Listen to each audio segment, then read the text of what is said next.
Ask any fly fishing guide to be completely honest when asked how many people continue to cast to a fish that is either spooked or is shut down. The answer is likely too many. When singling out a rising trout or spotting a freely nymphing one, it's as critical to know the signs that it's done feeding due to your presence as it is to spot it feeding to begin with.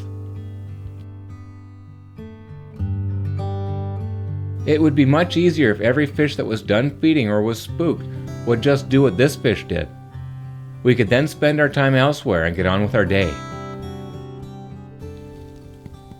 If the rising trout you were casting to was stationed before you began casting to it, has since moved 10 feet upstream, it may be the start of a cycle, or it may be because it senses your presence. If you move up and it again moves up in kind, you're having impact and need to change something. Either a longer leader, lighter tippet, smaller fly, or a more delicate presentation at a different angle to the fish. If the trout quits rising altogether, try setting your watch to 3 minutes and do absolutely nothing.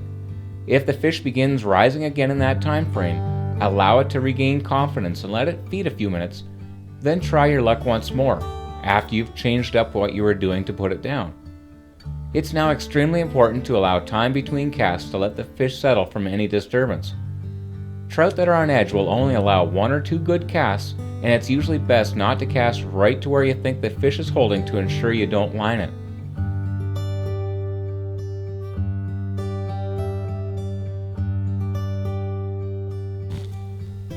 Everything just said can be visually observed if you're sight fishing in gin clear water.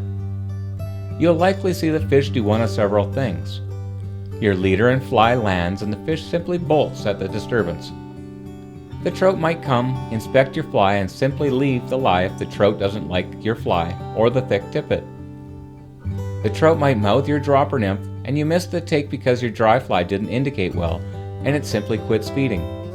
Those are obvious signs. The less obvious signs are when the trout's feeding window tightens, maybe from 4 or 5 feet down to 1 or 2.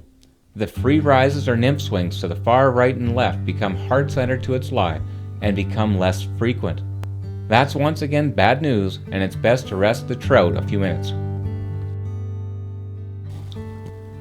The end is near when the fish becomes still to a rock or a log.